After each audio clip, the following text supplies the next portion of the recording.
Allocation of resources. Game development studios, publishers do not have infinite stacks of cash. They are not fat cat billionaires that you see in cartoons that take zero risks and just choose to spend their money very, very gingerly. They're not out to get you, but they are out to get your money. But they only can earn your money if you enjoy the product, and you're probably not going to enjoy products that are absolutely garbage. Sorry for Black Ops Cold War and Black Ops 4 fans, but I feel like you kind of got jibbed there. I made a video about Courage's stupid-ass tweet about how he wanted Halo Infinite to have a BR, otherwise he considers it to be a failure, which is funny, haha. Everyone can laugh because, of course, the streamers that chase trends want Halo to chase trends. Their audience is mostly interested in battle royales, so if Halo doesn't have one, people aren't going to come to watch them play it, and so they're going to have to stick with Warzone for longer and longer, and Apex and Fortnite, so okay. But as funny as that all is, what a lot of people seem to not understand is that video games have a finite number of resources. People's time is sort of precious. I mean, one of the things that we've been cracking down on is developers and publishers overworking their staff and making them miserable, making them work long hour weeks so that we can get a game that could have just as easily had its release date pushed up for a better product. But unfortunately, crunch exists, and it's sad for the developers and designers and human beings involved. That being said, anybody that works extra hours is not being abused by capitalist fat cats. That's sort of a stupid simplification of that problem. But that's a nuanced issue, and on this channel, all we do is complain, right? I don't ever get into nuance, so let's stay away from scary topics like crunch or, people's time. But let's talk about the fact that people's time is limited, and money is limited as well. A lot of people seem confused when players in the Halo community don't want a battle royale, as if a battle royale wouldn't work in Halo. Nobody is saying that a battle royale wouldn't work in Halo. It would work beautifully in Halo. Longer time to kill, drop pods, weapon pickups, vehicles scattered around a map. They're creating an open world for the campaign. It is of course doable. But when somebody says, I want the game to have a good multiplayer, and dumbasses like this say, yeah, duh, it's gonna be an extra, not gonna take over the multiplayer, as if 343 and Microsoft have unlimited time, people, and money, and they can create all the game modes they want. The game can launch with a battle royale, and a campaign, and firefight, and multiplayer, both 4v4 and BTB, and free-for-all. We gotta have all of this stuff, right? Everything you've played in a video game costs money and time to make. Have you ever noticed how Call of Duty always has 3 modes? I think the only exception to that is potentially Dead Ops, which I believe is made by 1 or 2 people. But Call of Duty has a, say it with me, campaign, multiplayer, and Spec Ops.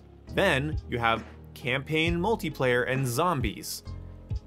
The reason we didn't have a campaign in Black Ops 4 is because we had multiplayer, zombies, battle royale. Modern Warfare is the first Call of Duty to really cheat this system, and I'm kind of proud of them, but it was also very recycled feeling.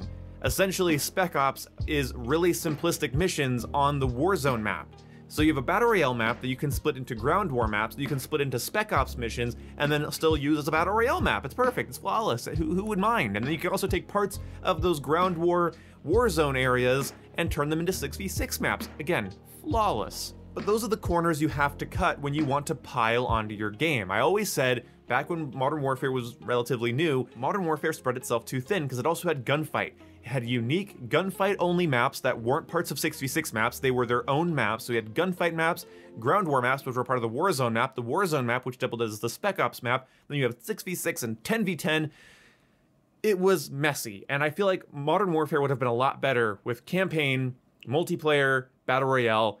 Fuck Spec Ops, fuck Ground War, and I think our multiplayer experience would have been miles better with tons more content and a lot more focus on making sure it's balanced and fun and fair. Allocation of resources is important, because without proper allocation of resources, you have to cut corners. This is when movies go over budget and the final fight looks like shit.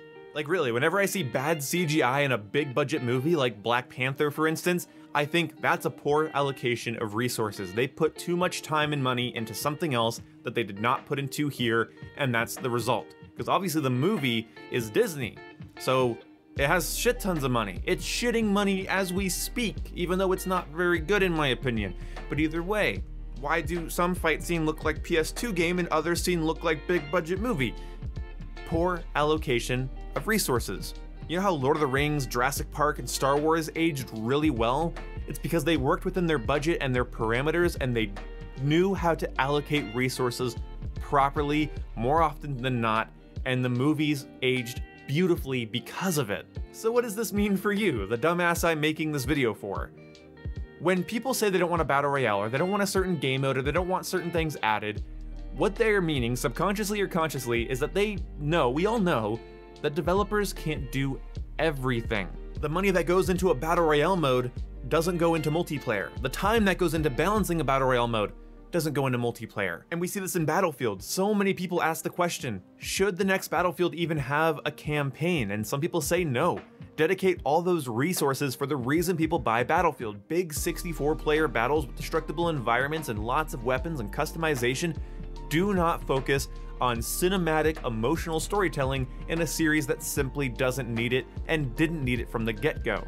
By the way, I love the Bad Company campaign, so don't jump down my throat just yet. To put it simply, as I looked it up and as I researched it, each project has a chunk of money that has to be chopped up and divided amongst different studios and projects and programs and pieces of software. I mean, just the power draw alone from these studios, all these different fucking computers, it's insane. They have to pay the power bill. You ever wonder why so many games launch unfinished and then fix themselves later? It's because they need more money, and so what they do is they release the product unfinished and then they fix it.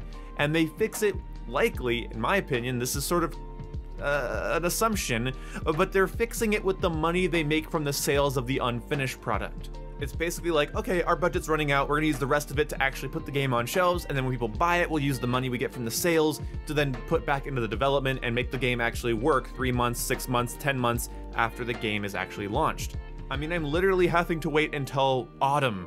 I have to wait until autumn to play the Series X version of Cyberpunk when I bought it in December and returned it in March. Let's pray and hope that Halo Infinite has a really solid campaign that's great for both single player and co-op, and a multiplayer to rival that of games like Halo Reach, Halo 3, and Halo 2. I picked those because they're my favorite. After the games come out and it's sold well and they've balanced and touched up, bugs and balancing problems like every shooter has to, then we can talk firefight, we can talk battle royale, we can talk cosmetics and post-launch weapons and playable elites. We can talk about that later. Let's get a solid game out first.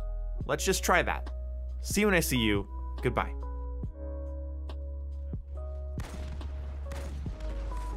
Zed? Nice. Where are they? Banshee side, Banshee side. I see, I see.